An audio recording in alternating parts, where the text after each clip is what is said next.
Join me in the blanket fort as we venture into the realm of the unknown. This is Painted Haint.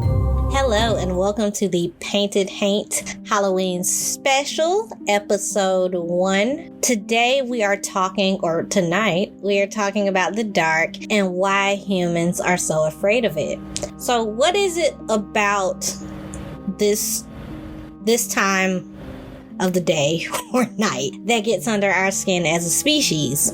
Is it an innate fear that's been passed down through generations, or is it something else entirely? So that's what I want to explore today. So we're going to start from the beginning. Humans, first of all, have been on this earth for thousands of years. And in those early years, there was no light but daylight. So no electricity is what I mean, obviously. And maybe except, a fire. But, once darkness fell, early humans had to be on alert because that was when they were their most vulnerable to predators that primarily hunted at night. And I would also say that, later on in 1700s, they're still afraid of the dark because, people can just intrude into your house and kill you in your sleep. But the dark ultimately represented a fear of the unknown, especially when they could not see their environment around them. So basically, darkness makes things that seem so familiar in the day unfamiliar. And I always think about that meme that shows the chair in your room piled with clothes during the day versus the chair in your room piled with clothes at night. During the day, it looks like a chair with clothes on it, but at night, it looks like a monster that's going to eat you in your sleep or do other things.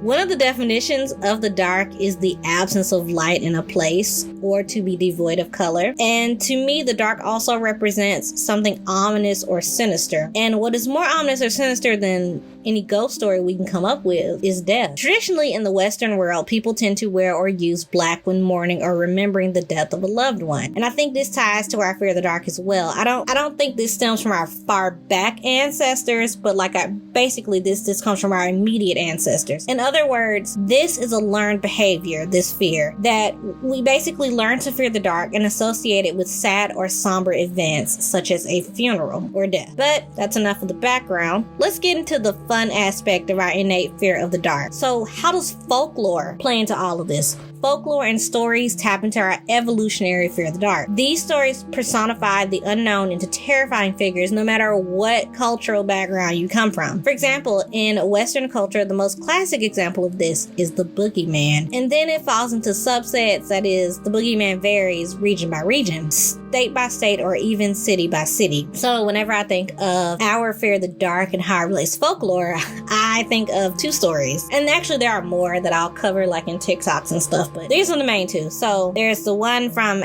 Abbeville, Alabama, and then there's one here from Atlanta that is not very well known, but I'll tell you about that one in a minute. So the folklore from Alabama is that of the legend of Huggin' Molly. Now her origins are unclear, but there are several versions of this story. Some say she is a grieving mother who is looking for a child to comfort. She's also said, or to comfort her rather. She's also said to be the ghost of a professor at the Southern Alabama Agricultural School who is trying to keep students safe and off the streets.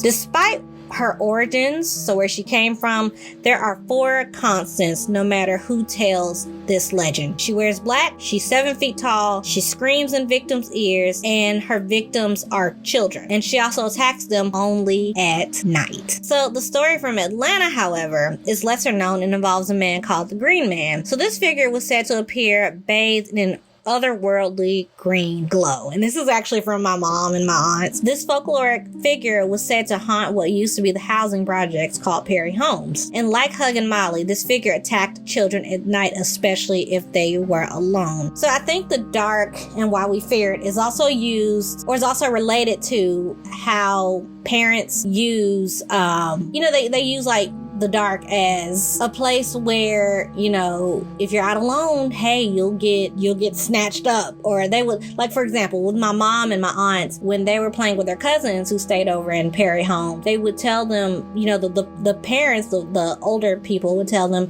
don't stay out too late or the Green Man will get you. And so I think that's also why our fear of the dark is so prevalent, other than the way back stuff, basically.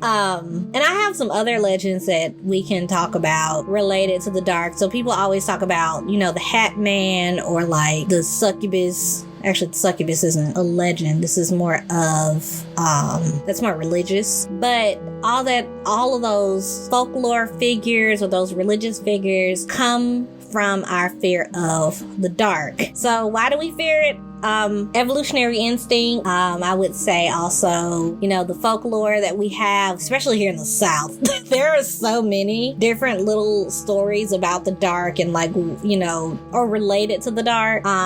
So that was just a little short blurb on why we as humans are afraid of the dark. I will see you on the next Painted Haint Halloween special episode. Sorry, this one was super short. I might do a part 2 just because I feel like this wasn't enough. But I will see you all later. Please like and subscribe and leave a comment. Why, in your opinion, why do you think that we're afraid of the dark? And this can go beyond science. And it can go beyond science. So I'll see you then. Bye.